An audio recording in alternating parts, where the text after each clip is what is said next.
Welcome to the HIV podcast. Each week we focus on a person, historical event or pop culture moment linked to HIV and explore the story of what actually happened. I'm Sarah. And I'm Jess, and between us we've been working in the field of HIV for 40 years. Our aim is to get as many people as possible HIV educated. Welcome to the HIV podcast.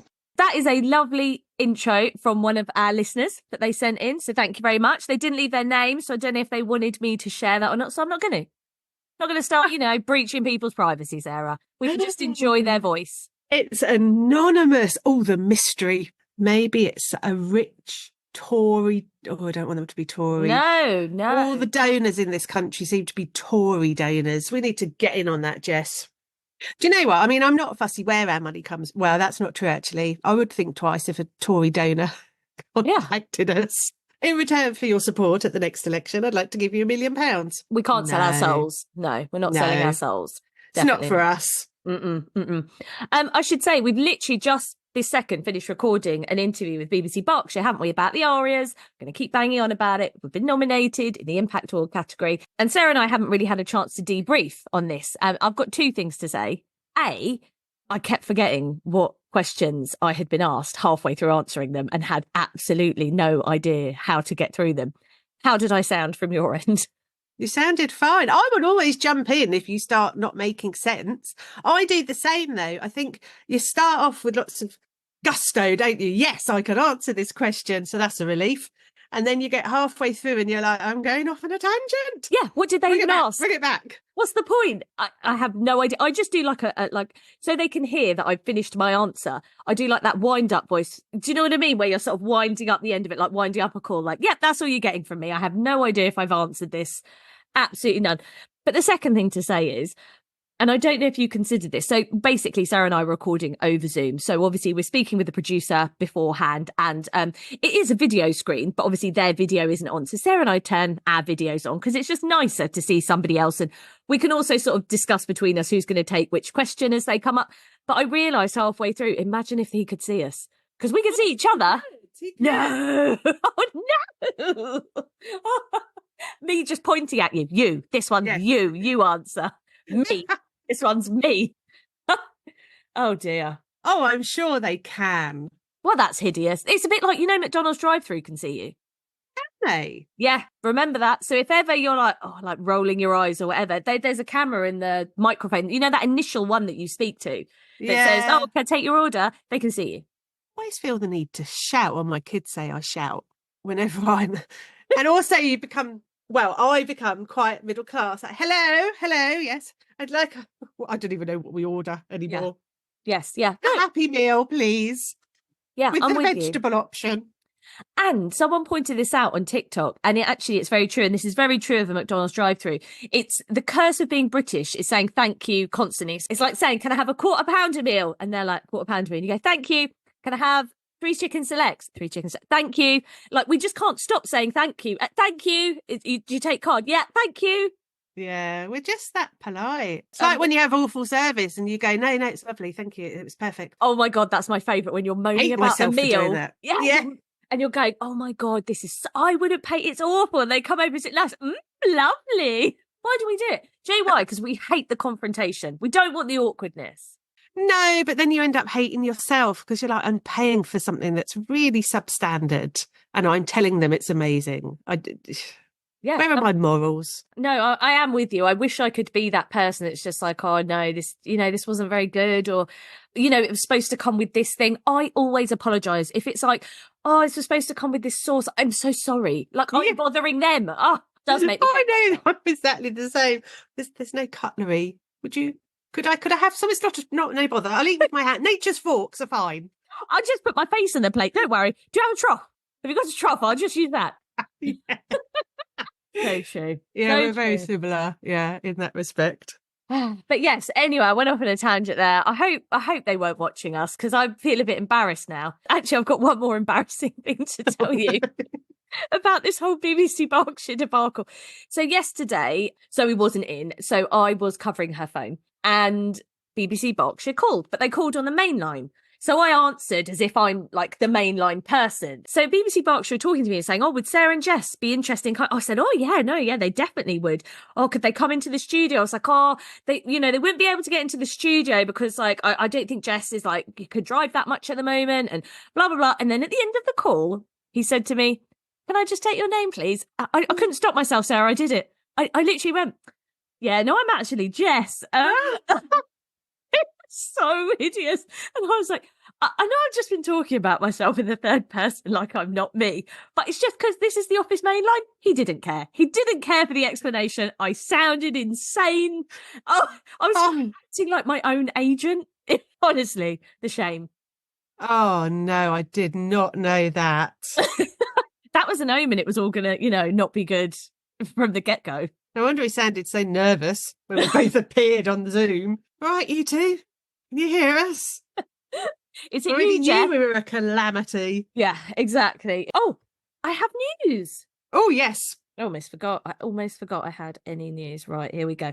We received, because I love reading out a message, I do. We received such a nice message. Actually, no, it wasn't a message, it was a comment. We received such a lovely comment from Adventure Girl Donna. This was under our ARIAS video, and she said, amazing, well done. New to the podcast and have binge listened all the episodes since November. Although I shouldn't have sat in Costa listening to Romania episodes, was crying into my coffee. Keep up the amazing work. Oh, that's a lovely comment.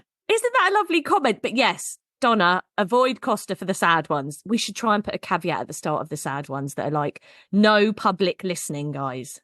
That's true. Imagine binge listening to us. I can barely get through an episode, Jess. You only have to do it once. I have to listen to it on the edit. Well done her for listening to all of them. That's lovely. I know. And welcome, Donna. Thank you for joining our lovely, lovely HV podcast community. We're so happy you're here. We are. You're very welcome. So what we got today, tell me. Today, continuing with my Olympic theme. Okay. We're looking at HIV and ice skating. Wow. Are there lots of links? Well, we're going to find out, I guess, aren't we? That's what this is about. Do you know, one of the reasons I picked ice skating, it is a bit like ballet dancing, isn't it, on ice? And you love ballet dancing. Yeah, all of my broken dreams. For all of those of you that are new here, where I have teeny tiny feet, size 2.5. It's probably actually because of what happened. But when I was younger, I was a very good ballet dancer. And when I was 4 years old, I was offered an audition to the Royal London Ballet. And essentially, I got trained so hard by my dance teacher that in a very, very dramatic way, the hospital, the doctor said to me, my tendons were all messed up and I could never dance again. So it's, like my broken dreams. And we've never put it to the test in the office, have we? You've never done a plie. Oh, no, but you should see my feet. They are dancers' feet. How would I know that your feet are ballet feet? Oh, because of the shape of them. The shape of my foot is like a beautiful. So when I point my toes, you'll see. The shape of my foot is beautiful. Is it? I mean, I'm not going to lie. There's not much of it to look at. When you point your toe, have a look at how your foot shapes. So mine has this beautiful curve on the inside when I point my toes. Good toes, naughty toes. No, right. Good. So that's why you picked it anyway, to taunt me, Sarah, about my broken dreams. No, I just thought ice skating is a little bit like ballet, right? It's connected to water. You love water. Ice is just hard water.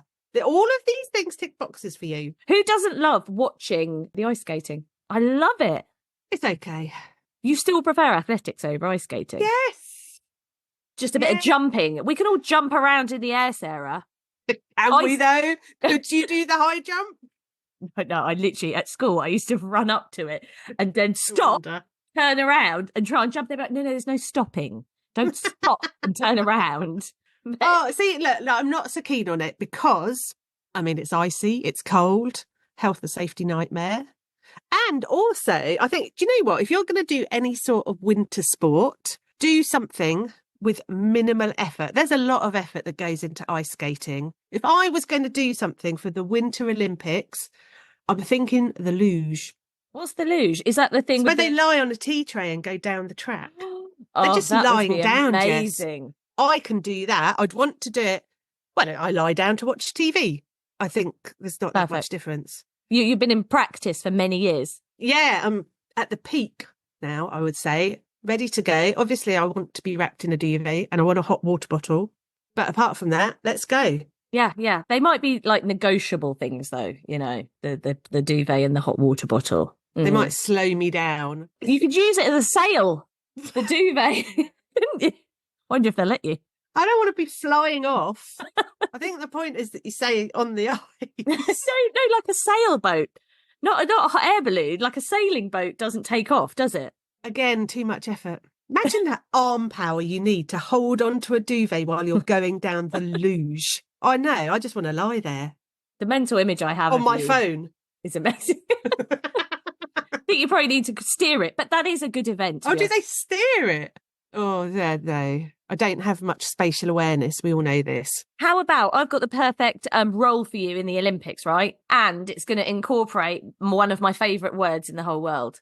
So, do you know what you can do at the Olympics, Sarah? You can drive the Zamboni. What's that? You know the machine that clears the ice that has to come out? That big machine. It's called a Zamboni, isn't it? Oh, I could do that. Yeah. But I'm more the summer Olympics than the winter ones. Oh, okay. Well, none of this is for you anyway. Then it's all a moot point. Yeah, it is. Okay, so back on topic. This week we are looking at an ice skater called Rudy Galindo. He was an American former competitive figure skater, born in 1969, and he was known for single and pair skating. I always think the pairs figure skating gets more attention. Think Torvill and Dean. That's all I think. Or obviously, who do you think of ice skating? You think Torvill and Dean, or you think like Tonya Harding and what was her name, Nancy thingy? Yes, they're the things that come to mind when I think of ice skating. Oh, see, when I think of ice skating, I think of that film with Will Ferrell in it. Blades of Glory. Yes, I love that film. Oh, yeah, I do. It's just brilliant. So that's my kind of reference point. Okay, perfect. To do with perfect. ice skating. Perfect. Right, so Rudy is a single skater. He was the 1996 US national champion and the 96 world bronze medalist. Pair skating, he's with his partner, Christy Yamaguchi, and they're the 1990 US national champion. Skating with his partner, Christy Yamaguchi, 1990 US national champions. Surely yes. That would be plural. Yeah. They're the champions. Fingers crossed. And he was the first openly gay skating champion. Did other people feel that if they came out, there would, because of the time, not that there should be, but there would have been sensationism around that and it would have detracted from their sport and what they're doing? Yes, I think so. So what we're looking at, late 70s, 80s. Yeah. Yeah, it's still a big deal, isn't it, sexuality? But he goes against that. He's openly gay. Well done, Nice. Rudy. Now, against his achievements, there is a backdrop of sadness. So his coach, who paired him with his skating partner, Christy, dies of AIDS-related cancer in 1989. And that was a huge shock for him. So he had kind of made the decision, should I do pair skating? Should I do singles? He prioritised pair skating. You know, they'd won the US Senior Championships in 89 and 90. And then Christy decides she wants to focus on her singles career and kind of forces Rudy to do the same because he can't find another partner that's at the same caliber as her. That's really hard. But if your partner just decides they want to do that and you don't want to do it, you can't force them to stay, can you? I know it's probably something we'll discuss one day. A podcast pairing is very similar to a skating pairing. Why are you leaving? No, not me. Oh, am I being written out? Is that what's happening? We've got an aria and Sarah's like, can we please get... Yeah. Now we're going places. Let's replace her. But what can he do? She's decided she wants to go forward with single skating. And so he has no choice, really. So there's a lot of upheaval, isn't there? A decision's been taken out of his hands. His coach has passed away. So poor Rudy. And then there's more heartache. So his dad dies of a heart attack in 1993. His brother dies of AIDS in 1994. And then his new coach dies of AIDS the next year. What? I know. That's so much for one person to go through. Just one of those would be a huge loss. Oh my God. So it's a huge amount of grief to deal with. And at the time, Rudy felt the skating establishment just wasn't supportive enough. And I think around where we early 90s, so stigma against HIV is rife, isn't it? Yeah. And I imagine it was like everybody else affected by HIV and AIDS, where people just take a step back and go, "Oh, I don't know how to handle this, so I'm just not going to." And Yeah. you're left to deal with it on your own. I mean, he took 8 months off at that point, which I think is completely understandable. How do you even begin to deal with that? I actually genuinely can't imagine. Also at the time, there's other controversy, as if he needs more stress. So he feels that when he is skating in competitions, he's being scored lower because he's less masculine than the other competitors. Hard to prove, though, that fact, isn't it? He's saying, look, my style is not masculine. It's very kind of a ballet style of skating, balletic style of I've skating. never heard that, but is that what he Have I said? made up a new phrase? I hope so. So he's saying that I'm being scored down because my skating is perhaps more graceful than some of my male competitors. And that shouldn't be the case. I don't see why you should be penalised for having a different style. Surely everyone brings their own style to the competition. I don't know. Anyway, people disagreed with what he was saying, including Christine Brennan, a journalist from the Washington Post. And she said, "You're scored lower than everyone else because you're not the best skater in the US." There you go, Christine. Tell it Oh, like wow. it is. Okay. Well, I mean, there is that too, right? Well, I mean, skaters disagreed with what she was saying. So it's a controversial point. Some people like the style, some people don't. But, you know, that's life, isn't it? Yeah. I mean, he was one of the only skaters at the time who could do the triple axel, triple toe loop. I think there were 3 in America who could do that, 3 men, and he was one of them. So he's highly skilled. That sounds dangerous. We should watch it on YouTube and try it in the office. Okay, I like it. It's like pirouetting. I'll I know name a it. lot of ballet terms, don't I? Anyway, all this controversy spurs him on, to be honest. So the 96 national championships, they were due to take place in his hometown, and he wants to take full advantage of that opportunity. So he resumed training in 1995 with his sister as his coach.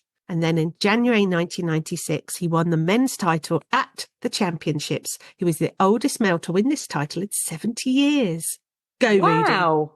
That is quite the achievement. So he's done well. So he's using all of that negativity and all of that trauma and putting all of his energy into training and winning the championships. Yes, good for him.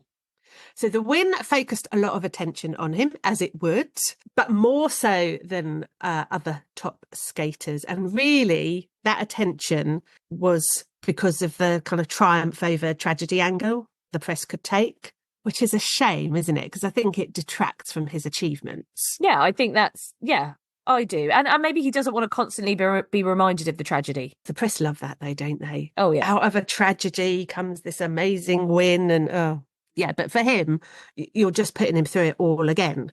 You know, he's being interviewed and he's having to kind of reflect on what's happened again and again. So that is not easy.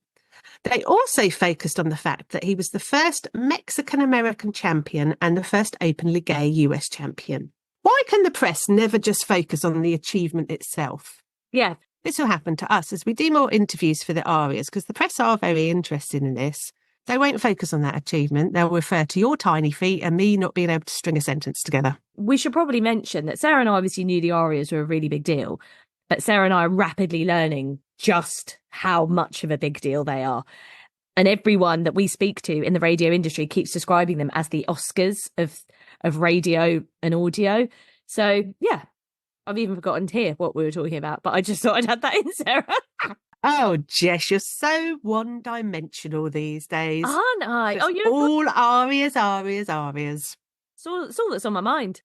Back in the room with Rudy. Yes.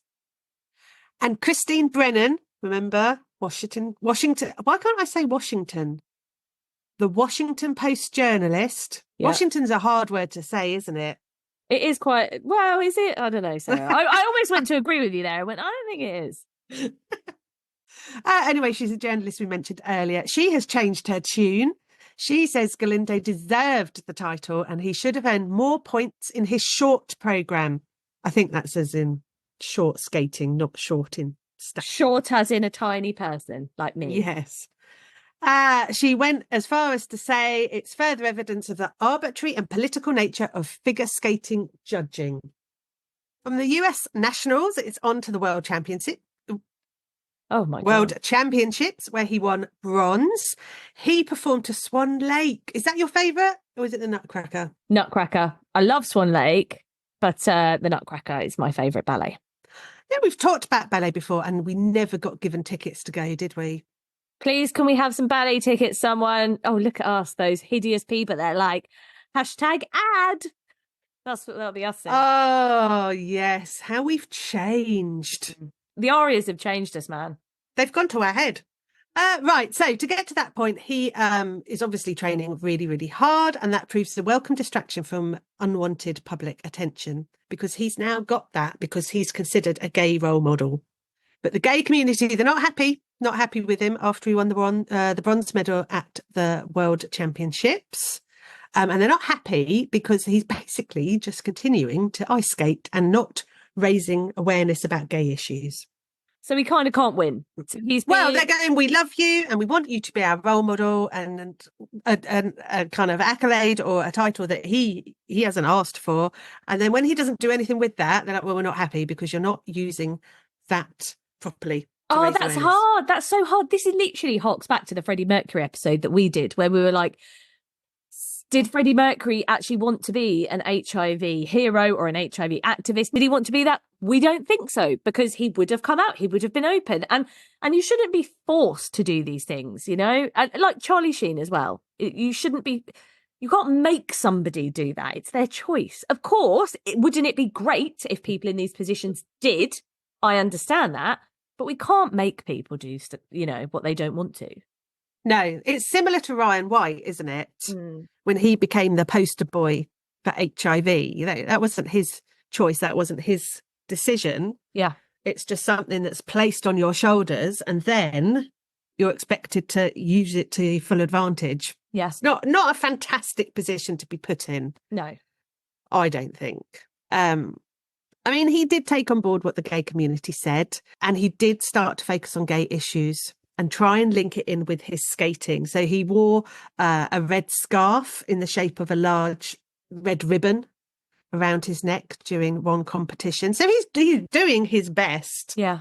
But I think it's quite tough to ask a professional athlete, this is their job, this is what they do every day, to say, well, could you just incorporate some other stuff in with what you're doing? Yeah, can you just crowbar in some political issues, even though this isn't what you started off signing up for at all? Yeah.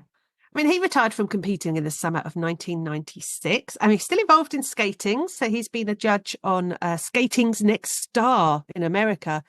Probably like Dancing on Ice over here, isn't it? And he coaches as well.